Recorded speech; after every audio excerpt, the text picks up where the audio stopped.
ลงลายบาซาร์อพลังตัวฮีนุงอาเทียมส่วนพลังการเสวงที่สี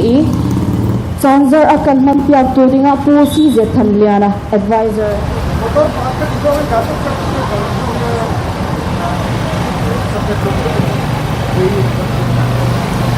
Nihini nilin laka wele golden jubilee onnak chan mangdingi arami vial tele alangin ankan zo tu ankan ngai tu vial te nandi lakin golden jubilee kutza kanin tlai na chan atoy khona kin manang kani zuam lai minute patra in lenga frong frang achun e kani tim la le Bible chathiang kan rel lai Leviticus angan kullenga ame paha chun kum somnga na kum chu nan thian ter lai chu ram chung khwa zakipa achungi au mi vel te kha luat na nan than na lai nan cha a jubilee asilai nan ni nan thil chiao le nan chung khar sin chiao wi nan kir chan chu asilai chu kum som nga na kum chu nan cha jubilee asilai tha cham nau si chu long big boy pa kan pathian mi phun hoi dang ni an ke tanga chi an kan ti me fa pi jok chuk nak laka kan ni wai le chu fa te in ram kan thoke nangma ni nakanum pi ti ni hin nia hin kan theile ni hin ni chan sung loi golden jubilee ni cheu do nakan phak ter nakan mu ter cha kan lunglom tuk sing san nesna lunglom bia kan chim ni hin ni thokin golden jubilee lom nak chan apun phun committee ni mandinge atorel mi vial zong zai mazat tampi kan ngai hi vial na zong he zang fa na kin boy pa atlam tlin na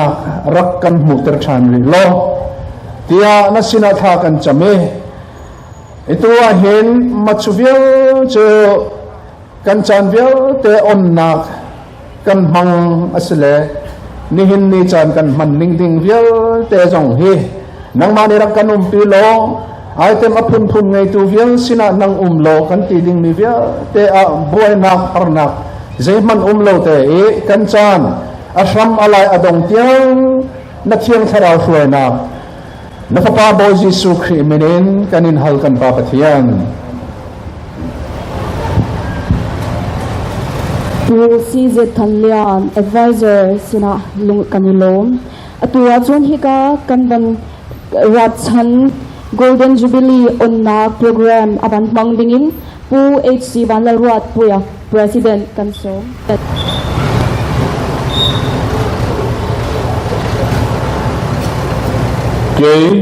HC banlaruat puya president Central Young Lai Association pian voin ni somthum thali sang hi le somni pali chun dan hi le achan ve hian wai Young Lai Association Golden Jubilee tun kum sang hi le somni pali chunga lom na tur chu lom takin ka honge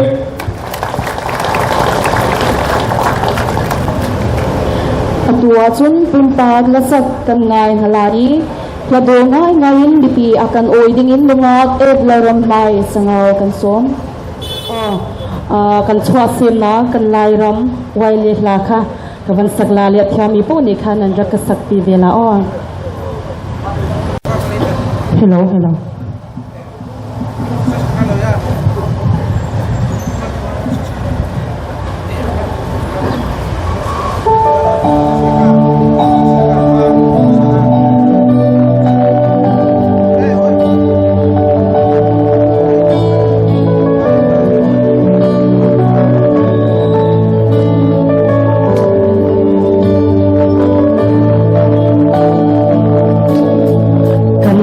sim na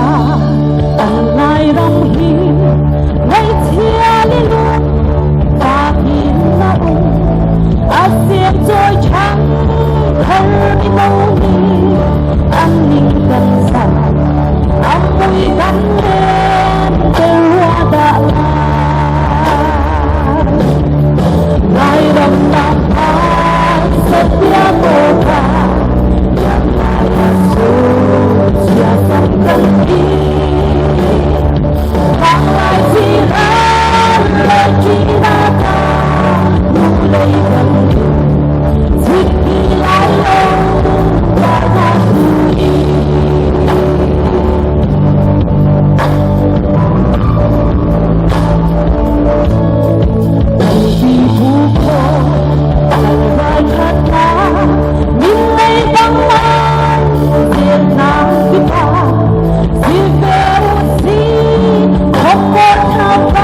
Birpen kause kalon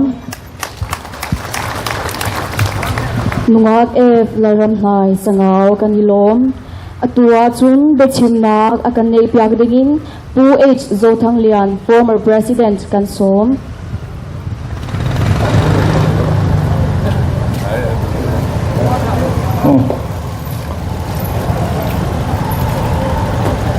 pu HC vanarut puya Central Wele President le atho pui kan khoi tu te Central Wele a kan khoi tu hosa te ngabi takin hanti ila pu vizir sa nga kan President loni to te voina Central Wele le saphet ko da sa te branch ranga kan khoi tu duom tak tak te le wele a ka member pui du tak te in zava in golden jubilee chibai ka buk chewa du sakma ka han cheu ani vena hian in du sakma le in choi moina lut tak mai min chantira e hun poi mo tak mẹ thu soi na hun mẹ han pe hi ka lom tak me wa in ra achunga lom thu ka soi ani kong tam taka wele masot na duom tak tak te min hu ti ra kum som nga chung zet min huai tu kan pathian chunga lom thu ka soi boke kun rei tak han man bi ka rem lova kan ho tu te rem ruat angin tu na tanga chiar tan hian minute sari chungin ka ngai poi mo thu hang ka pa deuh takin in phaman moi lam ngai tu lem lovin han soi thuak ka tum don ani apakhat ma chuan pi pu te ro lo kan bible poi min zir tir nu le pa te ai a upa te za a an thu oi na chang he thar le in he zu nun ze moi mual liam me he cher ding in i choi nun thar le lu teng u ting ka som chu ani chu pathian mal som na tam zok kan don na tur kong dik takania chu chuan kan khot lang dun se zel tur vengin lai ram than chona po kong ro asut thui le don ade pani na kan tun khovel in elasam chho deu kara hian lai fa zir lai ten lo in na tak an sual chhuwa theinam ti tak ti tak na vin na sa zo ka kan tran tla na ngai ze nei le kong zao zok chu hong khopa chom do le pui an ngai na zo na kan district council le Mizoram la kan ho tu te ne na po kan ngen puya atul chuan thapui tho meva wayale taksia kan nor hial po aswal lovang pathumna kan unaw raw flante mangai taka lo kuang kwale thabuang taka kan jinga kan khosak tiri kan ti tur dik tak kan mo khurna ani chuti rualin khovel kalphung le dan pa ngai ina achung khung ngate kan ni vek maya chuwangin kan unaw te an ni emo ki ma ni ngei po hian heng dan hi kan ngai poi mo kan zom theu a poi moin a tul le are kan ram chereu chak tak mek le rui thei thilin chiat nan na sale zual min khen lo na turin in en kol dan le dai thel chin kan thiam te po a tu sathia mai ni lovin aman mo thak ta le ni in alam palina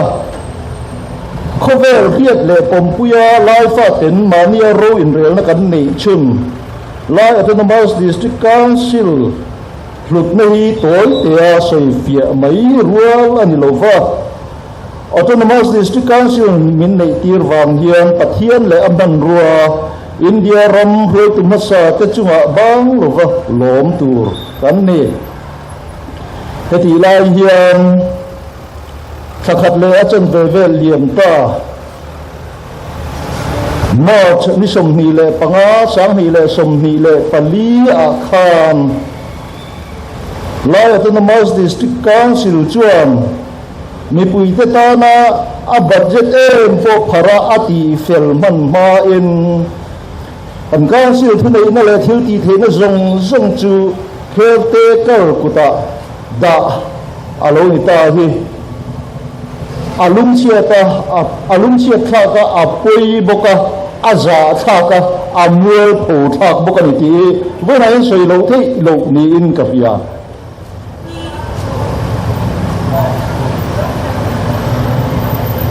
democracy rama cheng kan liang taka autonomy nei kan liang hian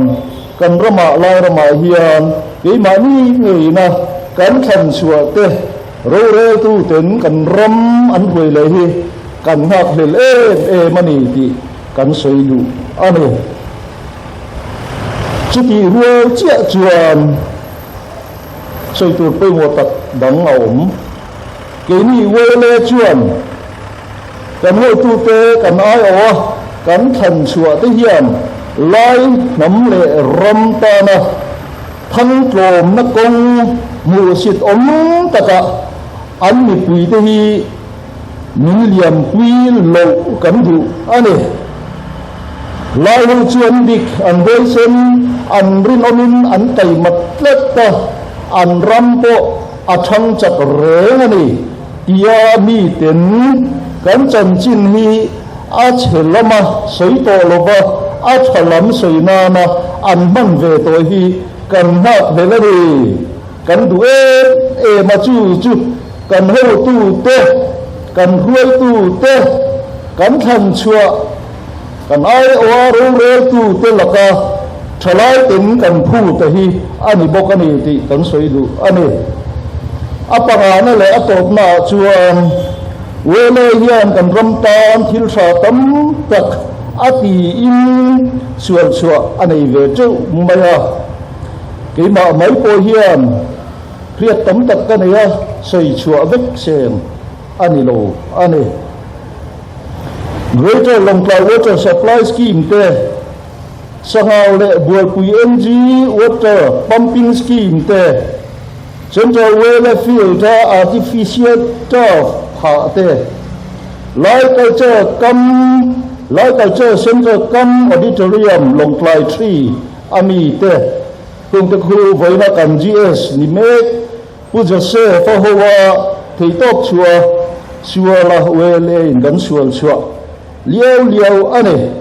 chung ba ka chuan khop ina community hall le khel mual te zim na in rang le kan office rang te ti chang thun na lo om ta te hi wele te malak na azara ani thui le ti vena hian ka soidu ane thiam te tlom ngai na zara kum som sang hi pasaria tanga sang hi le som pasari chung central wele a kanom ve chung khang ngai tua na tak se nga kan soi le boi pui ve thin kan soi ri tam ber te ji nga mi chu long klai le kan ram ko pui dang tan hi sanga le boi pui enji ta na tui lak ania now chu a vei tu nge in a ring ti angin pathian le mi pui te tho pui na zara wele now vei chu wele nge in a ring ta reng ani tu nai hian du thu la sam zo lo de ma se tun ma hun te ngai tua chuan ji am to tak kan ni tin tun ai miang har zo ka hen huna te hen khua te hian tui kan don theina tura ma chop om sa te po voina mizoram ma ro rel po kan sarkar hian ti tak zetin abo zui do na ni ti rin na het tak kan ne ya alom po ka ti hle ani heng te hi wele point ngai ven zui pui tlat ila a tho me wele member te hi thil tha dua pha to ka atak ka tinge ya thei to chua lai ram le nam ta na thok tu te eni zui ze lam u wele par chi leng mang se ka lo tu age zo thang lian be cha tak le mi no ni kan her ngai ni biana kan chim wanga kan ni lom atua chun reports le be chin nak to ani ding in pu Joseph lal ming thanga chin za general secretary kan som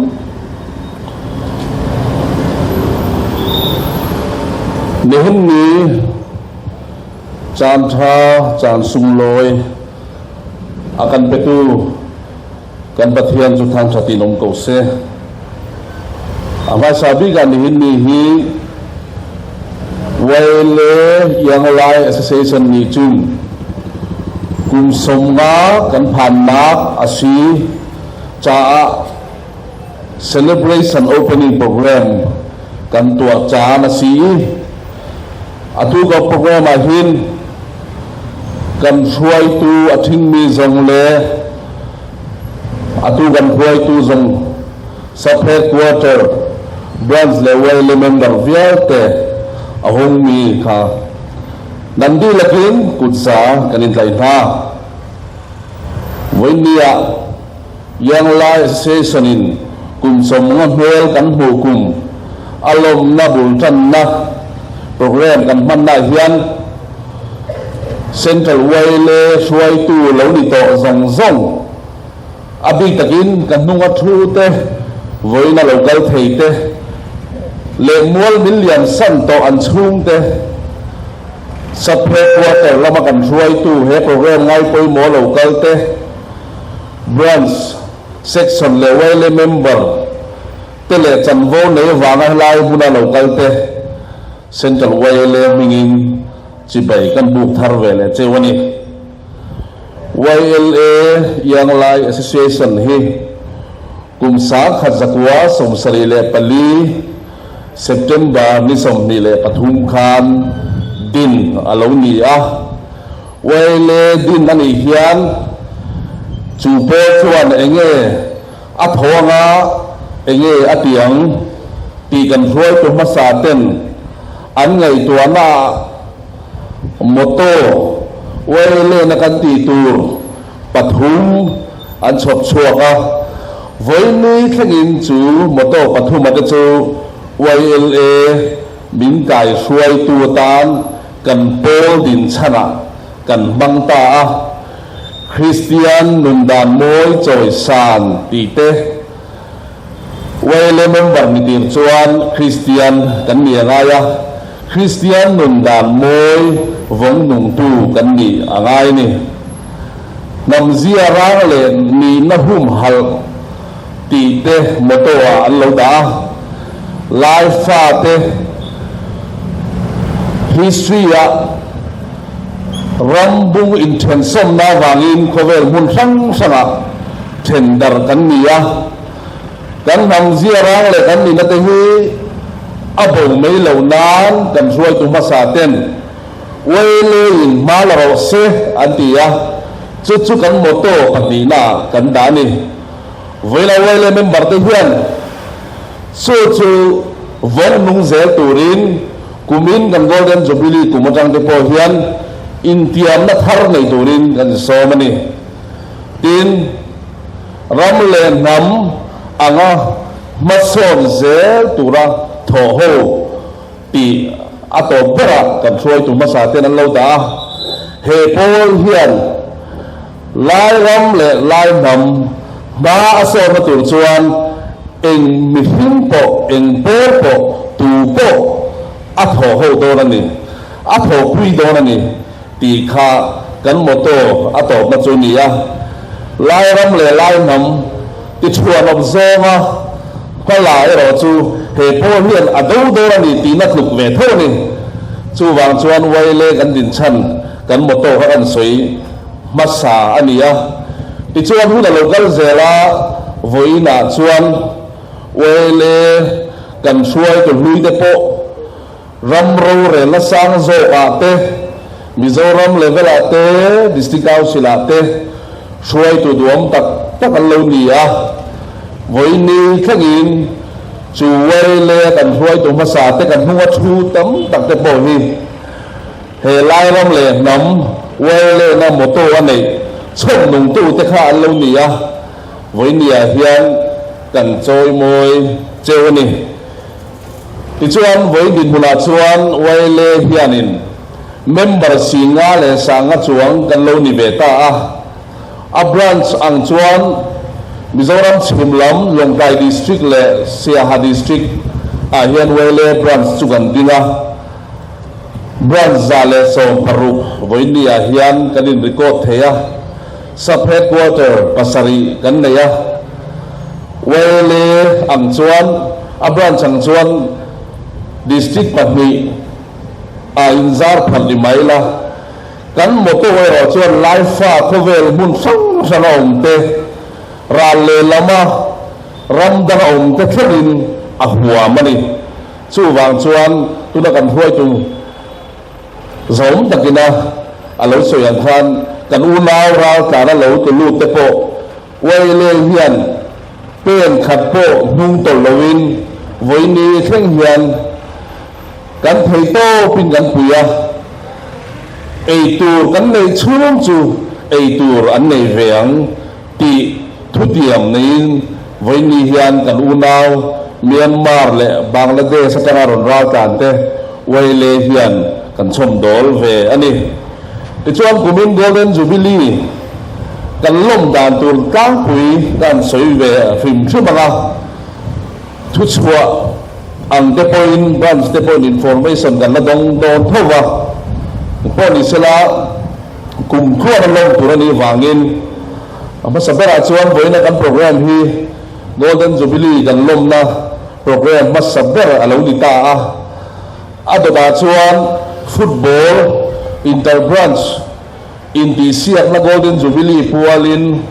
kan buat sei dona me chahula matanga jun khachung hian wele branch zong sub headquarter tina qualifying kanantia a preliminary in the siak na obaga longkai khopuya semi-finalist chin le center zone kantia branch pariat tenen golden jubilee football competition hi kan nei dona Mizoram in the siak na prize money thaber te zingami ni turin ruaman na kan siama a prize money ngor ero chu kan tum ni lo sela wele te kum somnga kan lo tin na hian kan moto chom nung chung zela in ti siak te po kalpui tura tel turin kanin somani ti chuan October khan hian zaipol in ti siat te namlam in ti siat te abran changin kan neyanga Golden Jubilee lom na branch tinin September ni somni pathum kan de ya hian mani branch thewa lom turanianga kan branch huam chunga Jubilee fiat rengna lumphun monument de po phun tur ani dona circular po kan chua to heng he ani ti chuan pathian in min venga min om pui zelanga November chahulama hian nithum chung o tur Golden Jubilee lom na rul pui le akhar na hun ne ha turin lom kaya hian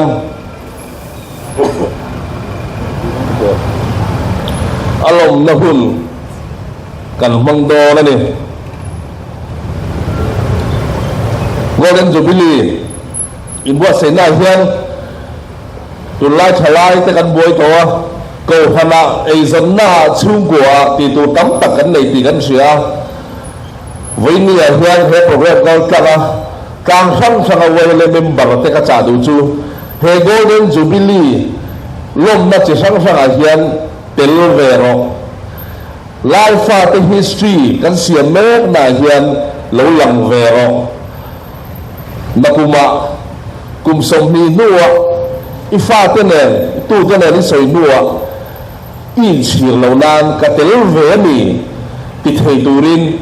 dam na tha pathianin ape cheu ka bei saya in hun hlutak tak kal sanin ramle nam hum hal nam ziara hum hal ram masana tra thok ho pol moto nei tu waile a member a chunga chengten kan huta he lom na kan tel hian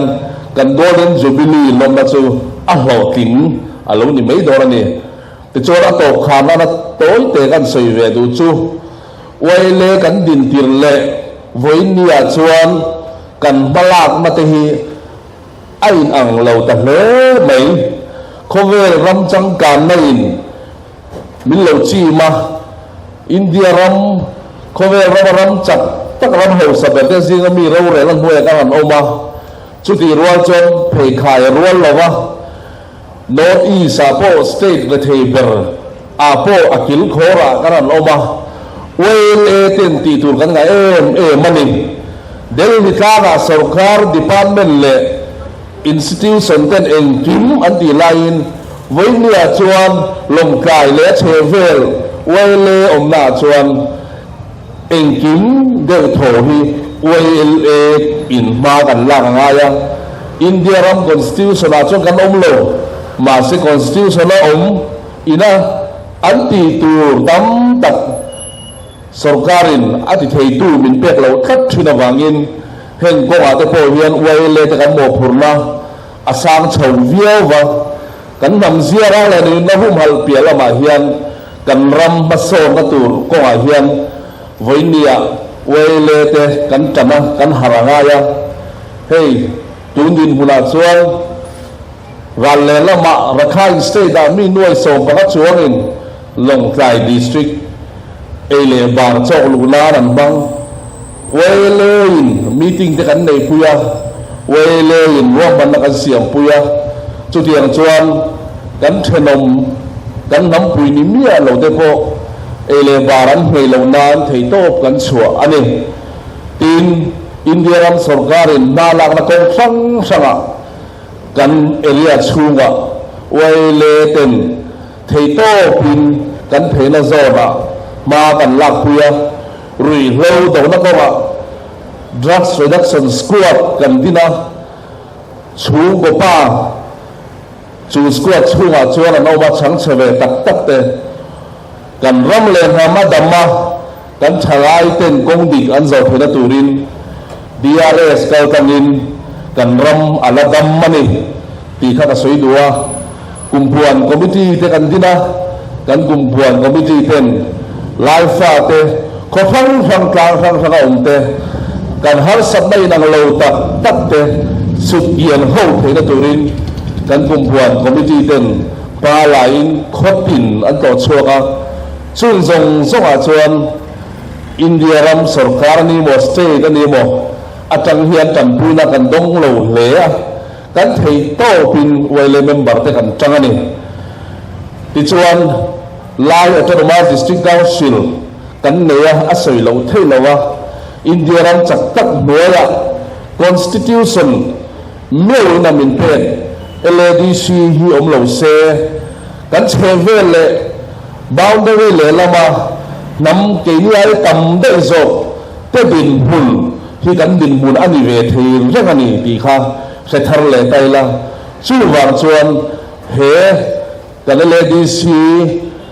kan rama ro re la insang ber azau ma kal zel thela tur ko nga po hian wele te kan bang lo ni voina wele member te dak tu ka ram shwai tu te kan ni chu wang chuan voin kan golden jubilee kan hon na hian athara ke mani in han thar chuwa kan moto te ngai tua chiang le zola kan ram le ham ta na tho ho sel turin report te pa in toy te kan soive ni e kalome Pu Joseph Lalming Thang Chunga lunglum nak bia kan chim atua chun John Mary Branch Larem Bu kan som halai kan pa tian min shuai se shi chu chu xiai ta lo me me ta tu ti so ta ti a piang ama tu tin min shuai se shi min shuai se shi min shuai se shi ama tu tin min shuai se shi a sui tu fel ta le ka du ama tu tin min shuai se shi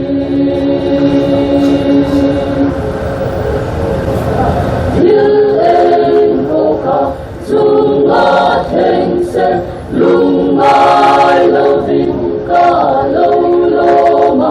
hoài ta cô linh ca ông rê ngang ama tu tin mình xoay sẽ chi mình xoay sẽ chi mình xoay sẽ chi ama tu tin mình xoay sẽ chi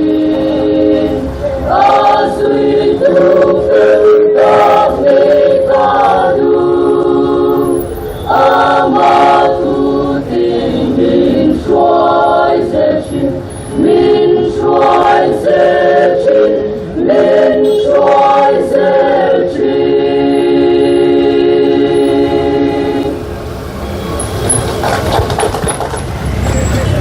hey amma lu ka nai lu ka mới đầu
Silverne Branch Namlang เชื่อถือไปหมดสวยแล้วก็ตัว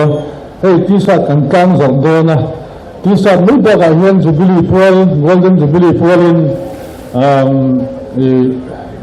โซเวเนียร์ก็บัตสเตเลนที่ดังแมกกาซีนแต่ละด็อกิเมนต์อะไรอย่างที่จะพวกกันนับบัตใส่โซ่เจ้าตัวนะช่วยให้ช่วยตัวนักที่สัตว์กันกลางสัตว์ตัวเราไปตัวน่ะช่วยนี่ให้มีสัมผัสเรื่องตัวนี้แล้วเนี่ยนักที่น่ะกันสับเพื่อตัวสตรัคเกอร์กลางอินบันสติน่ะรวมเบกะรวมทุ่มชัวก็เตียงเส้นกวางตัวข้านี่ตัวน่ะการช่วยนี่ที่สัตว์กันกลางสัตว์พวกนั้นอับบางส่วนช่วยนักที่น่ะเริ่มจานดานังอินกันเล่นท่านช่วงด้านนี่ที่ข้าการสวยมาสะดุนี่เดี๋ยวตกยังไลฟ์สเตชันกุมสมงานนะ Golden Jubilee พวลินที่สัตว์มอตัดเมืองนี้เกี่ยที่เริ่มสร้าง AGS Central เลยส่วนล้อมตะกินวันนี้เอพริลนี่สมทุมสามนี่เลยสมนี่เป็นอะไรเหี้ยนแต่กลางจะได้เวลาเป็นประธานก็ทักเลย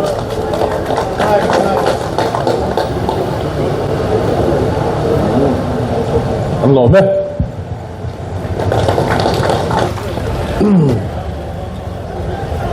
อามาสบิกะนี่เวลา Golden Jubilee program ไม่มีเวียนตัวนะงั้นดีหลัก Golden Jubilee กุดกันนะฮิจามอาการที่โคนักดีทศเลเทียมนักอัฐตุ CC member เวียนตัวสัพพะกุดรวยตัวเวียนตัวตอนบนเวล members เวียนตัวเล็กรวยตัวเวียนตัวนะรำเลยมีpuncaกันเปลี่ยนปีAWA รวยตัวนะ LUP รวยตัวนะคนเปิดนราเกในส่วนเครื่องเขาสิเวจางเสระกันมันเปียกตุ้งผู้ซีเจทันเลียน advisor ซีเวเล Golden Jubilee ตุ้งผู้ริซีมาลายปี President Central Airline Association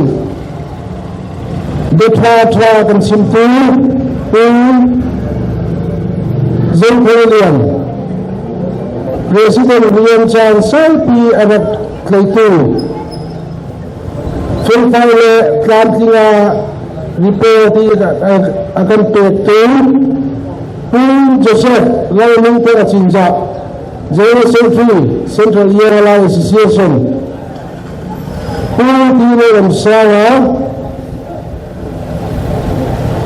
Chamber Bench Will Murat F. Lainna Will Council Bench Golden Jubilee Artist Vietnama Nambi Lakin Siwele Mingyan Nabia Kansin Ada Narbi Kacu program Atlantic Corner dia nak mungkin le tazar betul program komiti cura siapa mungkin nak dia kacim form siapa menjual sisa